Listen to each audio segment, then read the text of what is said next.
వారు వాటిపై శ్రద్ధ చూపడాన్ని మాత్రం మర్చిపోతుంటారు. స్టాక్ మార్కెట్లో పెట్టుబడి పెట్టే వారికి క్రమశిక్షణ ఉండాలని అంటున్నారు అమెరికన్ ఇన్వెస్టర్ అయిన కాట్రగడ్డ కృష్ణప్రసాద్. తెలుగువాడైన కృష్ణప్రసాద్ ఎన్నో ఏళ్ల క్రితం అమెరికా వెళ్లి అక్కడే స్థిరపడ్డారు. స్టాక్ మార్కెట్లో ఇన్వెస్టర్లు విజయం సాధించాలంటే ఏ జాగ్రత్తలు తీసుకోవాలో ఎన్టీవీ బిజినెస్ ప్రతినిధి చంద్రశేఖర్ కు వివరించారు కృష్ణప్రసాద్. చీరాల మండలం చిలువూరుకు చెందిన కాట్రగడ్డ కృష్ణప్రసాద్ గారికి స్టాక్ మార్కెట్లో విశేషమైన అనుభవం ఉంది. ఈ దుగ్గిరాల మండలంలోని చిలువూరు గ్రామాన్ని ఫస్ట్ ఇంటర్నెట్ విలేజ్గా ఆయన తీర్చిదిద్దారు. 1978లో అమెరికా వెళ్ళిన కృష్ణప్రసాద్ గారు ఆ తర్వాత ఎడ్యుకేషన్ అయిన తర్వాత స్టాక్ మార్కెట్లోకి వచ్చారు. తన ఫ్యామిలీ అసెట్స్ని ఆయన గత 20 ఏళ్లుగా స్టాక్ మార్కెట్లో దాన్ని చూస్తూ వస్తున్నారు. ఆయనకు ఉన్న అనుభవాల్ని మనం ఈరోజు చూద్దాం. కృష్ణప్రసాద్ గారు స్టాక్ మార్కెట్కి సంబంధించి ఒక సగటు వ్యక్తి ఎందుకు తెలుసుకోవాలనుకుంటారు? స్టాక్ మార్కెట్ ప్రభావము ప్రతి వ్యక్తి మీద, ప్రతి కంట్రీ మీద ఉంటుంది. ఇప్పుడు ఇండియాని ఇంత రికగ్నిషన్ లాస్ట్ 4-5 ఇయర్స్లో వస్తుందంటే స్టాక్ మార్కెట్ ఇక్కడ 500% పెరిగింది ఈ కంట్రీలో. ఎందుకు ఈ కంట్రీలో 500% పెరిగింది అనేది ప్రపంచంలో అందరికీ ఆసక్తి కలిగిస్తూ ఉంది. మీరు అమెరికా వెళ్ళినప్పుడు అంటే ఒక 10-15 ఏళ్ల కిందట ఇండియా దృక్పథం ఎలా ఉండేది? ఇప్పుడు ఇండియా పట్ల అమెరికన్ దృక్పథం ఎలా ఉంది? ఇప్పుడు 20 ఇయర్స్ కిందట ఇండియా అంటే అమెరికాలో పెద్ద పట్టించుకునే వాళ్ళు కాదు. ఇప్పుడు ఇండియా అంటే అమెరికాలో పట్టించుకునే వాళ్ళు లేని వాళ్ళు లేరు.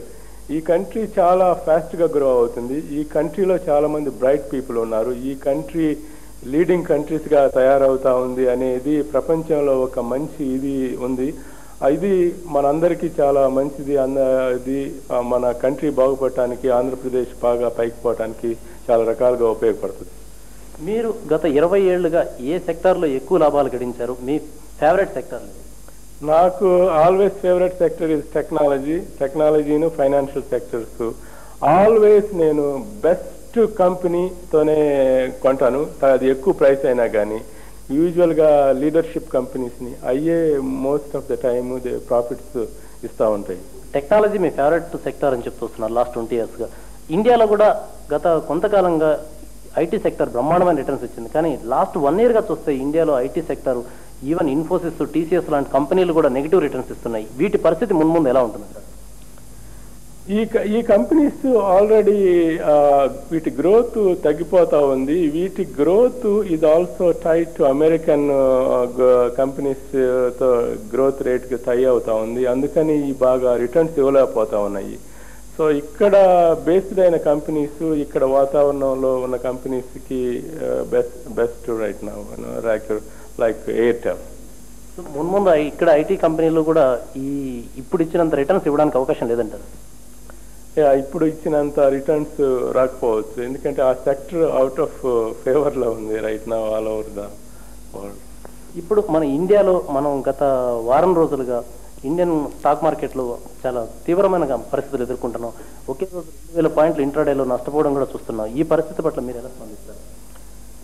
ఇది very difficult time stock markets all over the world. ఇప్పుడు ప్రపంచంలో స్టాక్ మార్కెట్లన్నీ పడిపోయే పరిస్థితిలో ఉంటే ఇండియా స్టాక్ మార్కెట్ కూడా దాని నుంచి ఎస్కేప్ కాలేదన్నమాట. ఇప్పుడు అక్కడ ఇన్వెస్ట్ చేసిన వాళ్ళు, అమెరికాలో ఇన్వెస్ట్ చేసిన బిగ్ ఇన్వెస్టర్స్ ఇండియాలో ఇన్వెస్ట్ చేస్తున్నారు. ఇండియాలో ఇన్వెస్ట్ చేసిన బిగ్ ఇన్వెస్టర్స్ వేరే అదర్ కంట్రీస్లో ఇన్వెస్ట్ చేస్తున్నారు. వీళ్ళందరికీ నష్టాలు బాగా పెరిగిపోతే కనుక ఇది స్టాక్ మార్కెట్ కిందకి వెళ్ళడానికి ఛాన్స్ ఉంది. మీరు స్టాక్ మార్కెట్లో డైరెక్ట్గా ఇన్వెస్ట్ చేయడం మంచిదంటారా, లేకుంటే మ్యూచువల్ ఫండ్ల ద్వారా కానీ లేకుంటే ఇన్సూరెన్స్ స్కీముల ద్వారా కానీ ఇన్వెస్ట్ చేయడం మంచిదంటారా?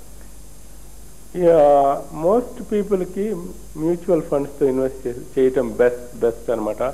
మనం ఎవ్రీ డే ఈ లంప్స్ తీసుకోవటం ఒక్కోసారి ఇండివిజువల్ పర్సన్స్కి కష్టంగా ఉంటుంది. వాళ్ళకి మంచి డిసిప్లిన్ ఉంటే గనక వాళ్ళు బాగా షైన్ అవుతారు.